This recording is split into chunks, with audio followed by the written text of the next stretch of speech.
प्रतिदिन की भांति आज हम सभी मीठी मुस्कान शुभकामनाओं के साथ हम सभी श्रोता भगवान दर्शक भगवान के बीच उपस्थित हैं। आइए इस महाप्रसंग में आज इस संसार की सबसे बड़ी सत्य उजागर चेतावनी के माध्यम से होगा। इस बावले मन को संत महात्माओं ने समझाने का काम किया है। यह मन निरंतर माया की बाजार में माया में भ्रमता है। यह मेरा, वह मेरा, दुकान मेरा, मकान मेरा, ये मेरा, वह मेरा, मेरा मेरा सब में। तो संतों ने कहा, संतों ने इस प्रसंग को गायन के रूप में कहा कि ऐ मेरा पागल मन, मेरा बावला मन, क्यों करता है मेरा मेरा यह तो चंद दिनों का डेरा है।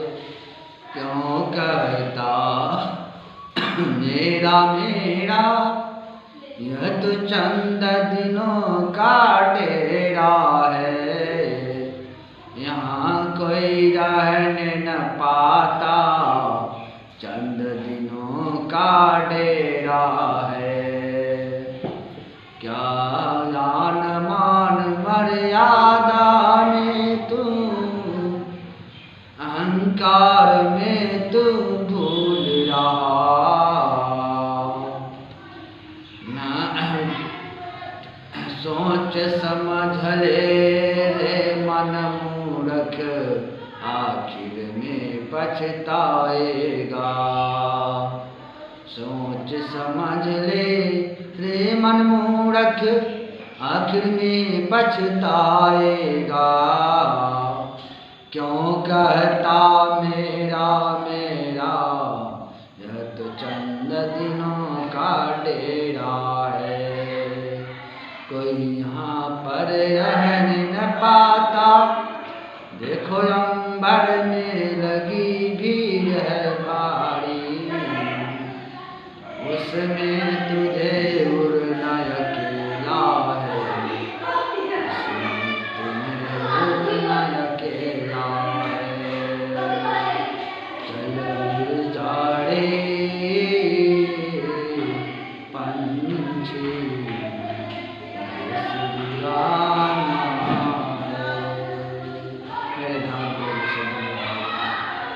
इस महाप्रसंग के इस गायन से संतों ने इस बावले मन को जो निरंतर प्रभु के नाम से दूर भागता है, बहाना बनाता है और हमेशा कुछ न कुछ बहाना से ये हो गया, वो हो गया, फुर्सत नहीं है वह। लेकिन संतों ने कहा कि नहीं, बहाना मत करो।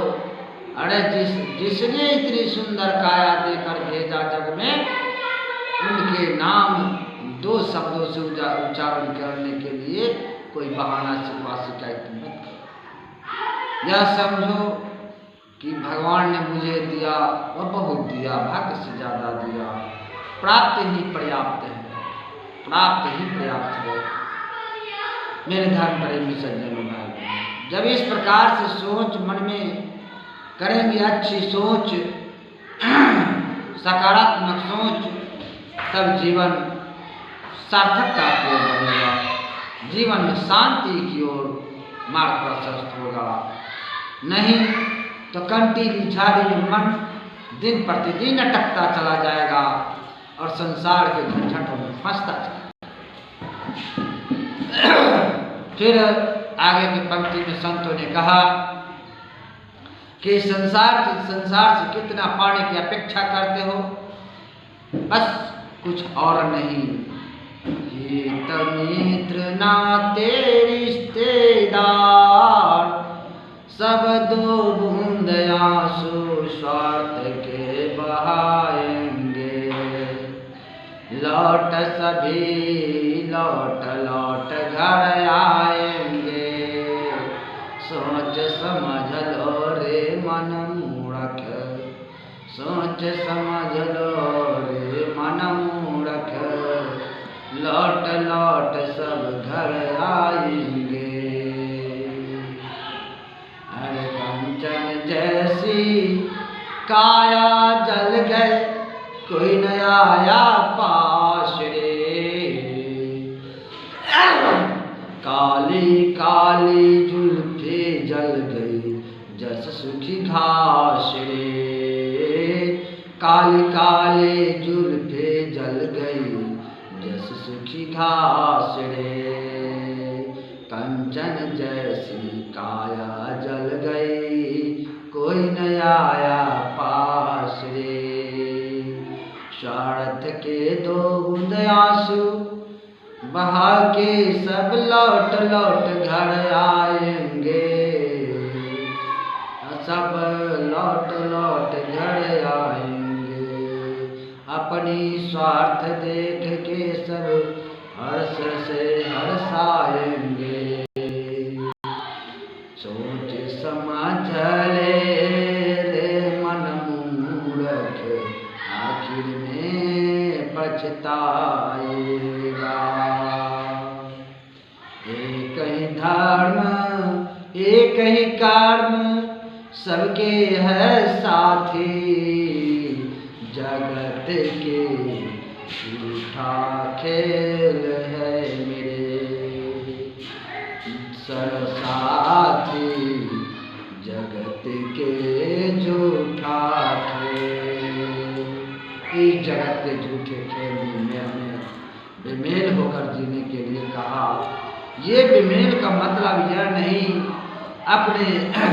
अपने धर्म की याद करने, अपने ईश्वर की याद करने के लिए 22 घंटों आए गए अतिथि दुकान मकान, बाल बच्चों की सेवा।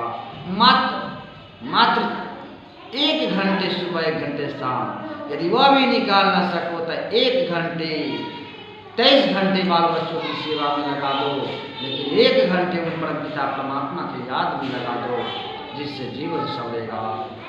और आगे की बात, यह संसार इतना स्वार्थी है कि ये संसार धन का पुत्र होता है, धन बंटवारे का।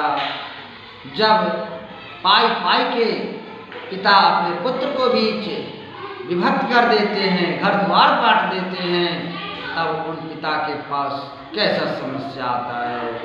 एक संतों ने कहा है, संतों ने गायन किया है कि धन बट गल पाई पाई, धन बट गल दौलत बट गल पाई पाई। केकरा संग बाबू रहिए, केकरा संग माँ। धन बट गल दौलत बट गल पाई पाई। केकरा संग बाबू केकरा संग माई। ऐसी हालत में धर्म प्रेमी इस संसार में आ जाता है कि जब वही माता पिता अपने खून पसीने से इकट्ठे करके एक करके दौलत बांटे हो अर्जित दौलत को जब अपने संतानों के बीच विभक्त कर देते हैं, तो वही माता पिता बस कहीं का नहीं रह जाते हैं। इधर उधर रोटी इस बेटी करने, उस बेटी करने, उस पोते करने, उस पोते करने, खाकर जीवन गुजर वो सब करना पड़ता है। इसलिए विद्वानों ने कहा कि घर भी बट गया, पाई भी बट गया, लेकिन माता पिता किसके साथ रहेंगे, इस पर कोई विचार नहीं कर रहा। एक छोटी सी दृष्टांत गुरुदेव हमेशा कहा करते थे कि देखो एक व्यक्ति थे, एक व्यक्ति अपने धन को इस तरह बांट दिया, अब उनकी कदर कोई बहू नहीं कर रहे, क्या करे, बड़ी परेशानी में जीवन उनका चल रहा था। गुरु आश्रम गुरुदेव से मिलने गए, उन्होंने अपने समाचार गुरुदेव के द्वारा पूछने पर बताए कि गुरुदेव बहुत समस्या चल रहा है कि मेरे पास तो 2 पुत्र हैं और दोनों पुत्रों ने मुझे 15-15 दिनों की आधा दिलप्पा कर दिया है, 15-15 दिनों के बगीचा लगा दिया है और संयोग से जिस दिन 31 का महीना होता है उस दिन दोनों भाई में नफरत तपने जाता है। वह कहता है आज पापा का भोजन तुम कराओ, वो कहता है तुम कराओ, तो मैं कहता हूँ बेटा लड़ो मत, मैं एक दिन एकादशी करूँगा। बस मेरे धर्म प्रेमी सज्जनों भाई बहनों, यह संसार संपत्ति का पुत्र है, यह संसार संपत्ति से रिश्ता नाता रखता है। बस आने वाले दिन में संसार से रोते आते हैं और संसार से रोते विदा होते हैं। कोई आज तक इस संसार से हंसते हंसते विदा नहीं हुआ था। इसलिए मेरे धर्म प्रेमी सज्जनों भाई बहनों, अपने निज काम में अपने जीवन के स्वार्थ के लिए भी सोचने की जरूरत है, अपने जीवन के कल्याण के लिए भी सोचने की आवश्यकता है। आगे संतों ने कहा, तो उन संतों ने कहा देखो ऐसा करो कि तुम जाओ तो कुम्हार के पास और कुम्हार से कहना जितना भी छोटा छोटा ईंटे कपड़े का पैसे के स्वरूप बना देगा और उसको लाल कपड़े में गट्ठर बनाकर तुम जहाँ भी रखना, जहाँ भी रहना, स्नान करना, भोजन करना, सोना, हर काम के लिए उस गट्ठर को तुम बजिया कर ही रखना। गट्ठर किसी को छूने मत देना। जो ही कोई गट्ठर छुए तो तुम बता देना अरे पुत्र, अरे बहू, अरे पोते पोती, सब तो मैं तुम्हें दे ही दिया, बस यही 2-4 पैसे तो है, मुझे रहने दे। देखिए संसार कितना स्वार्थी है। उस पैसे के गट्ठर देखकर उसको बड़ा मान सम्मान बढ़ जाता है, उस बूढ़ा के पूरा खातिरदारी होने लगता है।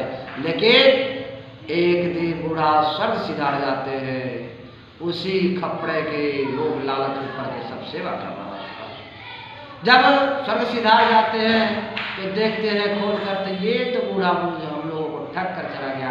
एक इंसान ने कहा कि अरे बूढ़ा के पास था ही क्या, बूढ़ा तो तुम लोगों ने लुटा दिया, अब वो तो मान सम्मान भोजन उसको नहीं उड़ाता, इसलिए यह गुरुदेव ने गणित लगा दिया था उनको, जीवन जीने के लिए गणित, सब कुछ तो आप ही लोगों को दे दिया था। इस पर कोई संतों ने यह भी गाइड किया कि इस संसार के अच्छे कर्म की कमाई कैसे लूट जाते हैं। उन्होंने कहा कि बेटा बन के बेटी रे बन के लुटी ललकाई कर्म के कामैया किया दैया, लुटी ललकाई सब कर्म के कामैया, सुनहो संसारी भैया। मेरे धर्म प्रेमी सज्जन भाई बहनों, सब कुछ करो, ये संसार में हर अपने अपने जितने भी जिस नाते रिश्तेदार के साथ जो भी आपको फर्ज बनता है, अपना कर्म, अपना पूरे कर्म कहानी सबके साथ करते जाओ, लेकिन निजी काम के लिए, निजी जीव के कल्याण के लिए आधे घंटे सुबह और आधे घंटे शाम कम से कम भगवत की भजन में जरूर समय गुजारिए, उसमें कोई काट कटौती मत कीजिए। मेरे धर्म प्रेमी सज्जनों भाई बहनों, आगे कहा संत बस अब इस महाप्रसंग को विशेष प्रारूप न देते हुए अब वाणी धीरे धीरे विराम की ओर जाएगा। एक शब्द और संतों की वाणी को प्रसारण करते हैं। संतों ने कहा कि ये कला कैसा नाती रे पोता, सब मिलियू जारी रे दल कई खोता, से केहू नाही होए रे संघाती, सुनाए संसारी भाई। ये जीवात्मा जब संसार से चलने लगती है और जब काया नगर को खाली करता है तो उसमें बड़ा विरह विलाप करता है। इस विरह विलाप को मेरे धर्म प्रेमी सज्जन भाई मेरे प्रिय दर्शकगण आगे के वीडियो प्रसारण करेंगे। विशेष प्रारूप कर देते हुए वाणी धीरे धीरे विराम की ओर जाएगा। जय जय श्री सीताराम महाराज की जय, परम दयालु गुरु भगवान की जय, संत भगवान की जय। यदि यह वाणी आपके मन को छू जाता है, अच्छा लगता है, तो आप एक बार लाइक जरूर करेंगे, सब्सक्राइब जरूर करेंगे और इस वाणी को अपने हृदय में धारण करके मन मंदिर में संजो कर और जीवन में लागू करने की जरूर कोशिश करेंगे। ऐसा कोई बात नहीं है कि कोई कर्म आपको करने के लिए मना किया जा रहा है, नहीं। आपके जिस नाते रिश्तेदार के साथ जो नाता रिश्ता है, अपने पूरे मेहनत परिश्रम के साथ कर्म कीजिए, लेकिन उन हरि के एक बार भी 24 घंटे मत 1 घंटे कोई भी समय निकालकर उन परमपिता परमात्मा को याद में जरूर लगिए। जय जय सत सीताराम महाराज की जय, वृंदावन बिहारी लाल की जय, सदगुरुदेव की जय।